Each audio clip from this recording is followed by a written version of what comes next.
قید خانے میں جفا کی گود میں کہتی ہے امو ہے میرے کربلا کی گود میں کہتی ہے امو ہے میرے کربلا کی گود میں اب بھتیجی آ گئی ہوگی چچا کی گود میں اب بھتیجی آ گئی ہوگی چچا کی گود میں اب بھتیجی آ گئی ہوگی چچا کی گود میں اب بھتیجی آ گئی ہوگی چچا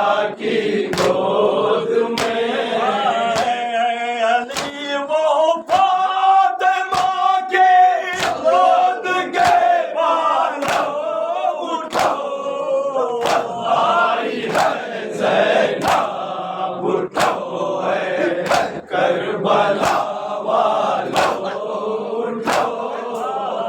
اجڑا جنگل بس گیا فکر مدینہ بھی نہیں اجڑا جنگل بس گیا فکر مدینہ بھی نہیں خاک خیموں کی بتاتی اے یہاں کوئی نہیں خاک خیموں کی بتاتی ہے یہاں کوئی نہیں لے کے کیا جاؤں علی اصغر کا جھولا بھی نہیں لے کے کیا جاؤں علی اصغر کا جھولا بھی نہیں لے کے کیا جاؤں علی اصغر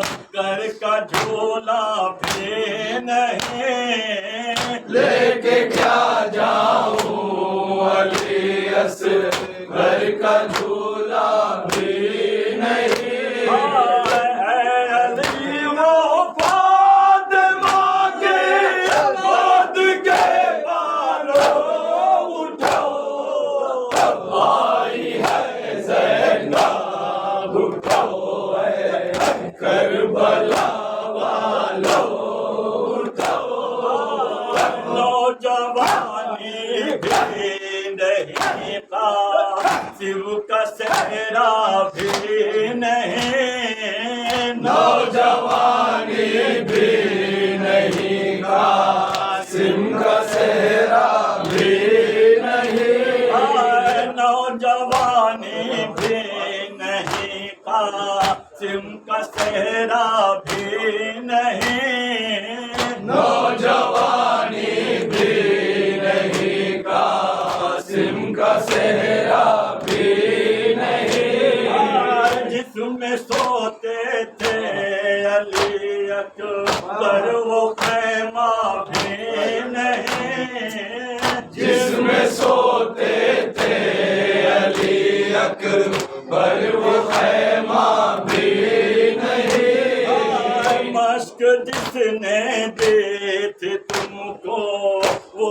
سکینہ بھی نہیں مشق جس نے دی تھی تم کو وہ سکینہ بھی نہیں مشق جس نے دی تھی تم کو وہ سکینہ بھی نہیں مشق جس نے دی تھی تم کو وہ سکینہ بھی نہیں علی وہ فاطمہ کی گود کے بالوں اٹھو آئی ہے زینب اٹھو ہے کربلا والو کون روکے گا ابد کو کی روانی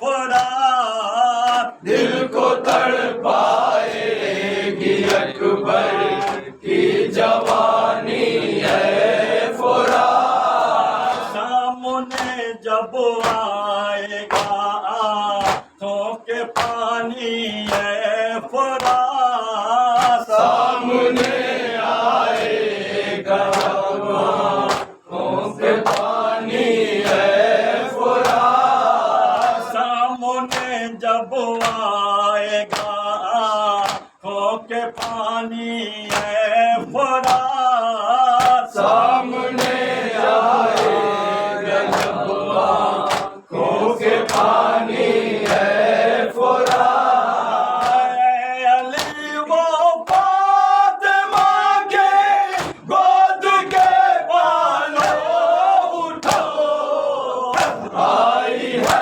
زینب اٹھو اے کربلا والو اٹھو قافلہ مدت کے بعد آیا ہے ماتم کے لیے قافلہ مدت کے بعد آیا ہے ماتم کے لیے قبر سے آئی صدا شبیر کی غم کے لیے قبر سے آئی صدا شبیر کے غم کے لیے جاؤ جابر بے کسی کی خیر مقدم کے لیے جاؤ جابر بے کسی کی خیر مقدم کے لیے جاؤ جابر بے کسی کی خیر مقدم کے لیے جاؤ جابر بے کسی کی خیر مقدم کے لیے علی وہ فاطمہ کی گود کے بالوں اٹھو آئی ہے زینب اٹھو اے کربلا والو اٹھو وہ بلا کے پیاسے مہمان خدا حافظ کربو بلا کے پیاسے مہمان خدا حافظ کربو بلا کے پیاسے مہمان خدا حافظ کربو بلا کے پیاسے مہمان خدا حافظ آج جی بھر کے آج کر لو ماتم شہ زمن کا جی بھر کے آج کر لو ماتم شہ زمن کا جی بھر کے آج کر لو ماتم شہ زمن کا جی بھر کے آج کر لو ماتم شہ زمن کا جاتے ہیں کربلا کے جاتے ہیں کربلا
حافظ کربو بلا کے پیاسے خدا حافظ فاطمہ کے دل پر لاکھوں سلام تم پر فاطمہ کے دل پر لاکھوں سلام تم پر فاطمہ کے دل پر لاکھوں سلام تم پر فاطمہ کے دل پر لاکھوں سلام تم پر فاطمہ کے دل پر لاکھوں سلام تم پر فاطمہ کے دل پر لاکھوں سلام تم پر میرے بولتے ہوئے میرے بولتے ہوئے میرے بولتے ہوئے قربان خدا حافظ کربو بلا کے پیاسے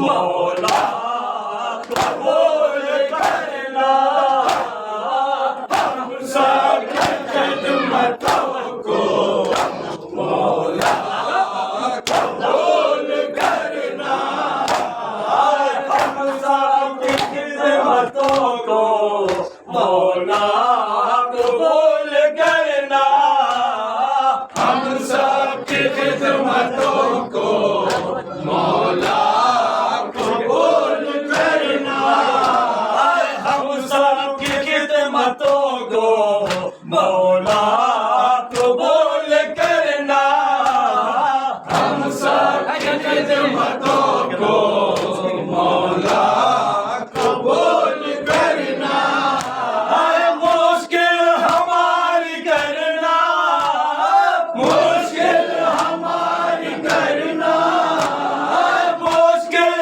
ہماری کرنا سان خدا حافظ کربو بلا کے پیاسے خدا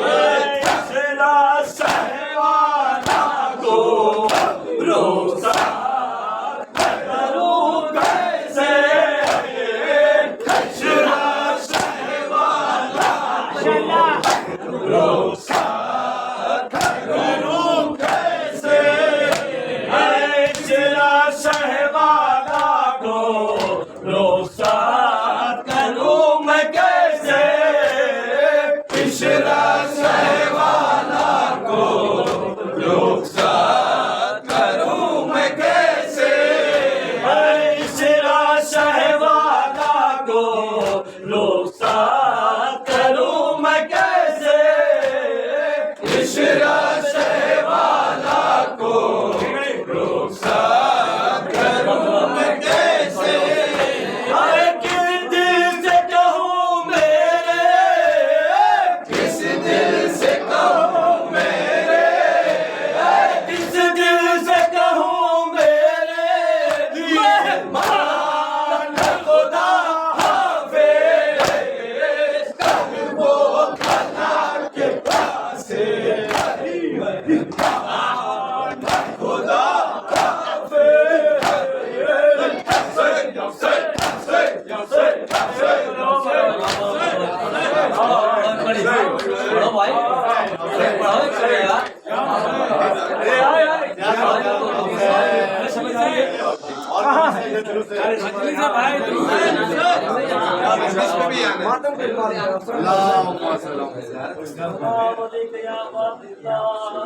السلام علیکم یا رسول اللہ السلام علیکم یا نبی المؤمنین السلام علیکم فاطمہ الزہراء سیدۃ نساء العالمین السلام علیکم ورحمۃ اللہ وبرکاتہ السلام عليك يا مولاي يا غريب الغرباء السلام عليك يا وعين الزوفاء الفقراء السلام عليك يا شمس الشموس السلام عليك يا انيس النفوس السلام عليك يا اليمن السلام ورحمة الله وبركاته السلام عليك يا مولاي يا صاحب الزمان الأمان الأمان الأمان السلام عليك شريك القرآن السلام عليك كعبة الإيمان السلام عليك تفسير القرآن السلام عليك إمام الزمان هاج عدل الله فرجك وعدل الله مدرجك وسرورك السلام عليكم ورحمة الله وبركاته نعرے حیدری آواز بلند نعرہ سلوات اللهم صل علی محمد و آل محمد